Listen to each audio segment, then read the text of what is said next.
What Emily and I were doing was a riff on Dave Bumbaugh's reading called The Back Scratcher. And I'm just going to share a little bit of that reading just to give a little more theological presence to it. The Reverend David Bumbaugh was a preaching teacher at the seminary that I attended. And he said that the fall from grace, the great disruption of primordial order, the original sin, had nothing to do with eating apples or talking with snakes. The instrument of our fall was a wooden back scratcher, that piece of wood bent at the end so one can reach that unreachable spot there between the shoulder blades, down just a little bit lower, now up a little bit, there where the most persistent itch always takes up residence. Before the back scratcher, before that simple, infernal device, we, like all our primate kin, depended on others to do for us what we could not do for ourselves. You scratch my back, I'll scratch yours. Before the back scratcher, before that simple infernal tool, we needed each other to reach the unreachable itch. The wooden back scratcher dissolved the bonds of reciprocity, unloosed the ties of community, and tempted us to believe in our own God-like self-sufficiency. And God walked in the cool of the garden and saw a primate standing alone. "What have you done?"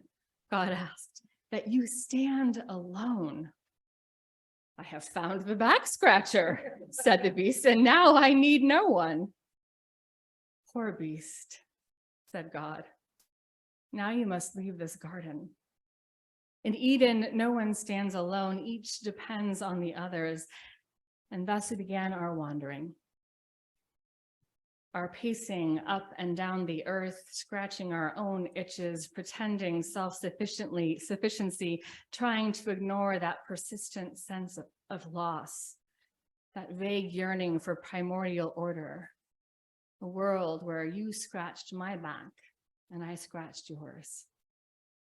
A wooden back scratcher is poor compensation for the gentle touch of a living hand.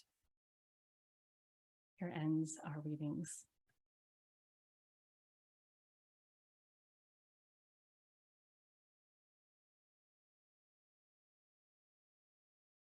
So this morning, when I woke up to rain, I expected to see far fewer people here in the chapel, in part because of the weather, though last week's service brought a large quantity. But I didn't bring my dog. So I actually had let the cat out of the bag that I planned to speak about something wonky and legalistic. And oh my God, covenant. What the actual? So I'm happy to see you here, those of you who woke up today and elected against family waffle communion in the comfort of liturgically holy pajamas as your form of worship this morning. By all rights, I ought to be offering you maple syrup right now in gratitude. But guess what? I'm still going to talk about covenant. Or more descriptively, covenant, what the heck does that even mean? The whole concept probably does go down better when doused in maple syrup. I'm a third generation Unitarian Universalist. More accurately, I'm a second generation UU, given that my grandparents joined a Unitarian church in Atlanta, Georgia, prior to the merger of the two denominations that bequeathed to us our unwieldy name. And so it is that I was the inheritor of my religious home. And as is the case with so many things in the houses we are raised in, while I was instructed through religious education, while I learned something about what it means to be UU by witnessing the behavior and the activities of those with whom I attended church, much of what it meant to be UU was like that pile of clutter by the front door that you learn to just walk by. It's just been there for so long that your eyes skitter past it until one day someone, probably your long-suffering spouse, demands that you take a look. What is that chaotic assortment of stuffs that you assiduously ignore? Indeed. One such thing that was so much a part of the furniture that I learned to ignore it or stop thinking about it was the covenant that we recited in unison every week. It went like this. I almost have it from memory, but it's been a long time. Love is the doctrine of this church. The quest for truth is its sacrament, and service is its prayer. This is our great covenant, to dwell together in peace, to seek knowledge in freedom, to search for truth in love, and to help one another. What I now know, thanks to several years of seminary and the accompanying student loan debt and perverse interest in what all this religious stuff means, is that the covenant that we recited weekly, that I assumed to be our unique design, was clearly adapted from two different covenant readings that you would find in our hymnal in the back. Number 473, written by James Villa Blake in the mid to late 18th century, and number 471, written by L. Griswold Williams in the 1930s. One quality that seems to be shared among many covenants developed by organizations that value the idea of covenant, whatever the heck that means, is how they all seem to operate vaguely like open source software, code that everyone has a right to interact with in the service of their own needs. A little tweak here, a little shifting here, presto, abracadabra, I present our new covenant. Every single Sunday in the church of my youth, the Unitarian Church of Los Alamos, New Mexico, they did not feel the need to add the Universalist after the merger. We intoned that version of covenants found in our hymnal, and of course, it was adapted because we, UUs, love one thing, and that is to adapt our inheritance.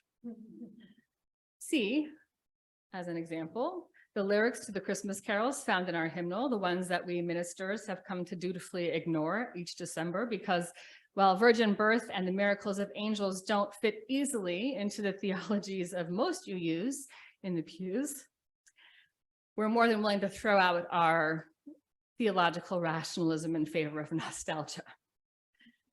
While Thomas Jefferson famously adapted the Bible by removing all references to the supernatural, even he, I imagine, sang an unexpurgated, unbowdlerized version of Joy to the World in which the Lord does come. That's not what it says in our hymnal. Those carols are an inheritance we are loath to give up, with a shout out to the best efforts of the hymnal commission that tried valiantly to UUify them. So now I know I have lost some of you for the remainder of the service. You'll be looking in the hymnal. In the Christmas section, you can look on the bottom, it says Christmas. Wondering how the heck we might have mucked those up. Some of you are probably still thinking about waffles and maple syrup. You'll have to do it now because on December 18th, when we have our candlelight service, I'm going to be giving you the original words. There's a famous canard about UUs being bad singers because we're always reading ahead in the hymnal to decide if we agree with the lyrics. At Christmas time, we discover who reads what's in front of them and who belts loudly from childhood memory. But I digress. The Reverend Rebecca Parker, who is the president of one of the UU seminaries, has said this of covenant. Covenant most simply means to come together, as we are doing here today, coming together. This is a convening. It is from the same Latin root, con, together, and venire, to come. Come, Emmanuel. Covenant more specifically means to come together by making a promise. And when two people promise to love and care for one another, that is a covenant. As Unitarian Universalists, we most often speak of covenant as a verbal statement of promise between individuals who exercise their power to choose and thus bring community into being. There are historical reasons why we think this way. It is an expression of the dominance of an individualist understanding of human existence. You use individual first, then community. I want to go back to what I said before. One thing that you use love is to adapt our inheritance. Because covenant is an inheritance. It is a long-standing one with tendrils that can be traced back through human history, however far we feel like following them. We can go all the way back to those cultures that bequeathed to us their stories through the books that became the Hebrew and Christian scriptures. We can go back to the frame that those came from, the context of the ancient Near East, where politics seldom rose above the level of the protection racket, and warlords would come together, or gang leaders, and they would get some tough guys and they would say, give us some of your harvest in this agricultural economy. And that's challenging if you make your living as somebody who needs agriculture and animals, to have somebody coming through every so often and often and often and say, please give me some of what you have done with your hard work. And so eventually somebody came along and said, hey, I'm stronger than everybody else. I'm the king. And this king and his army would round up the smaller gangs and sort of help them stop doing the raiding. And then the king would call together all of the people around and say, look, my name is great so-and-so, king of the world. And with my great power, I have put down your enemies, and it is safe for you to move among the world again.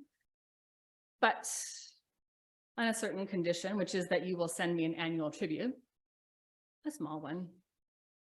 And when I require your service in my army, you can send me people, please. And you will sign a covenant, promising to keep faith with me, your king.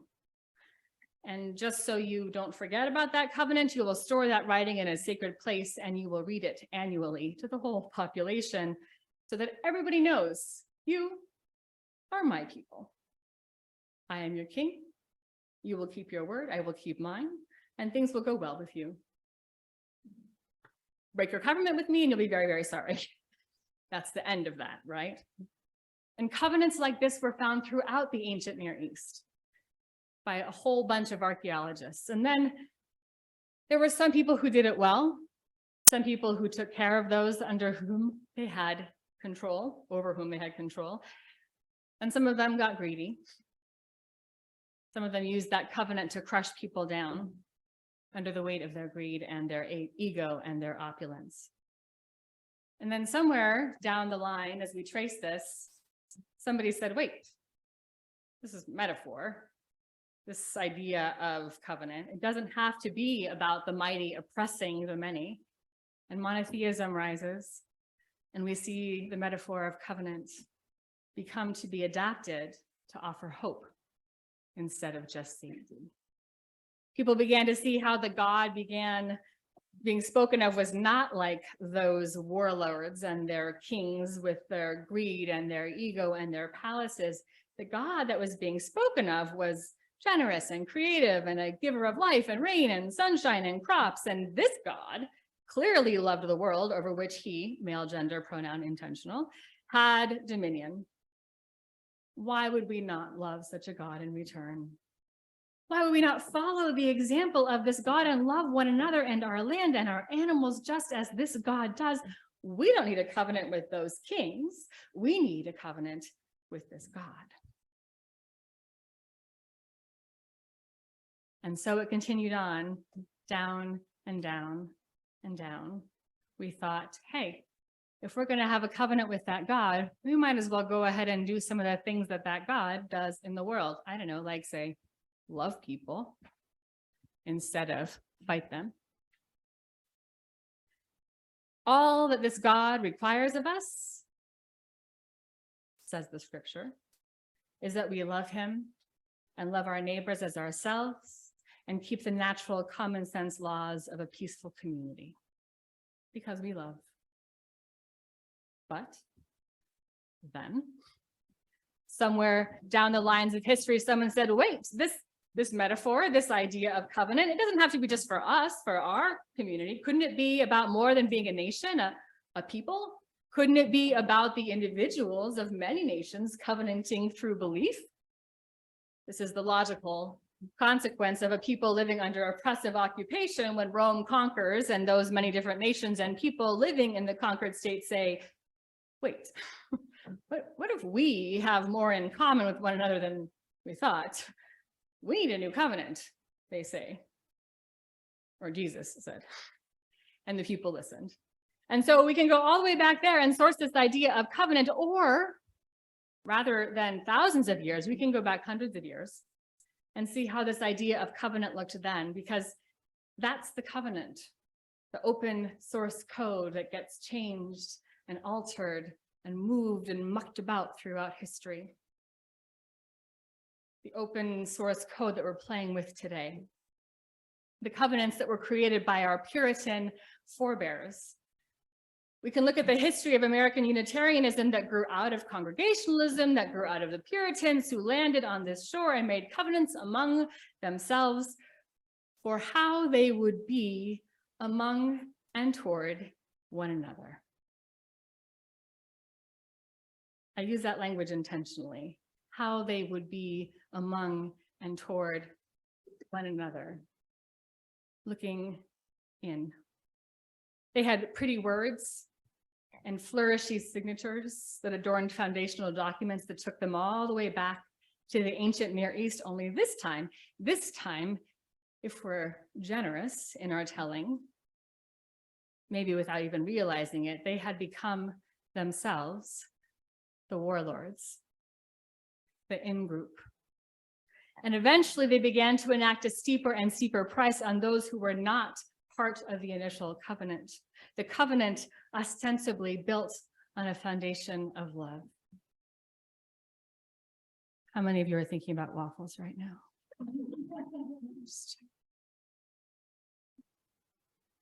We meet today in this chapel built on the ancestral lands of the Wampanoag people. In around 1600, there were an estimated 15,000 Wampanoag living in the areas of Rhode Island and coastal Massachusetts, including the islands. In 2000, 400 years later, there were 2,488 Wampanoag, including the 420 members of the Aquinnah Wampanoag, who still live on some of their ancestral lands. After taking their lands and their language, we also took their sovereignty, even as it was granted to other indigenous groups throughout the United States. It was only in 1986 that the Aquinnah Wampanoag received federal recognition, and only in 2007 did the Mashpee Wampanoag receive federal recognition. We are a people who claim the heritage and power of covenant. The famous Unitarian theologian James Luther Adams famously built his own understanding of his faith on the observation by Martin Buber that we humans are promise-making, promise-keeping, promise-breaking, promise-renewing creatures. But at least in the Americas, we have to acknowledge that promise-breaking seems to be the most relevant part of that statement. Because what Unitarian Universalists understand about ourselves is that we are a covenanting people, and what we often fail to understand about ourselves, because it's in the clutter all around us and we forget to notice it after a while, is what does covenant actually mean? At this time of year, when the beautiful myth of European settlers receiving assistance to survive in a harsh and unforgiving land for which they had no appreciation or stored resources to help them through the winter, we must acknowledge that these pretty and watered down stories were designed to help us make feel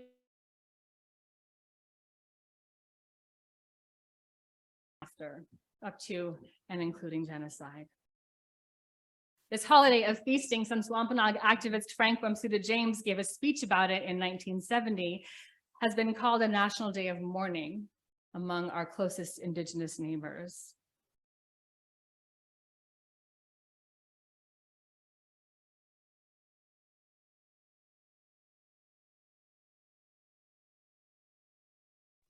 I'm getting a lot of reminders that I'm going long. I love it. Promise breaking. We are a promise-making, promise-keeping, promise-breaking, promise-remaking people who celebrate a national holiday with parades and football games and repeatedly fail to contextualize and recognize the complexities of the day, the narrative, the myth. Because what it functionally honors and idolizes is, in fact, broken covenant. What a breach of covenant looks like is figuring out how to move to the next step. Because if we can't do that, if we can't find grace and forgiveness and reconciliation and recognize where we have gone wrong, then we are not worthy of whatever covenant we seek to put into place. If we want to be people who hold covenant as a resource to bring ourselves together, we need to be worthy of covenant. And being worthy of covenant means admitting when we are wrong. It means figuring out how to say, I am sorry, I have done wrong, but it is more important for me to be in relationship with you than it is for me to pretend that I am right.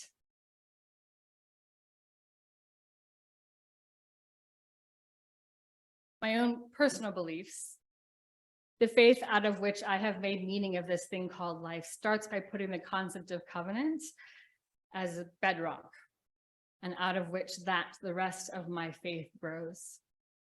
I pray that within our communities, both spiritual and civic, that rather than seeking tools to avoid bothering one another, tools that allow us to no longer need community in order to get buildings built or crops in or warm quilts crafted, that we might look instead to the kind of tool that covenant represents. A tool that exists entirely for the creation and recreation again of community. That begins with relationship as a prerequisite. It demands honesty and hard truth that recognizes that it is entirely impossible to go through life without breaking a promise, breaking trust, breaking a heart. Possible if we decide to be people worthy of covenant, to seek to repair what we have broken. Repair is possible, it's not a given. Sometimes people seek repair for a breach that is too far. No tool exists independent of the moral and ethical intent of those who wield it.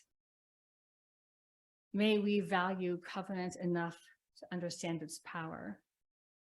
May we craft it and employ it as a tool with awareness for its capacity to both harm and heal, to divide and unite. May we receive it as an inheritance while also acknowledging that we have a duty to modify it if we have any hope of gifting to future generations more context, more compassion. May we understand it to be both bedrock for faith and the seeds for new growth. That, my friends, is what it means to use an inheritance wisely. To finally look closely at the clutter and see its capacity to shine. And then, with responsibility, to pick up the polishing cloth and claim it again. Amen.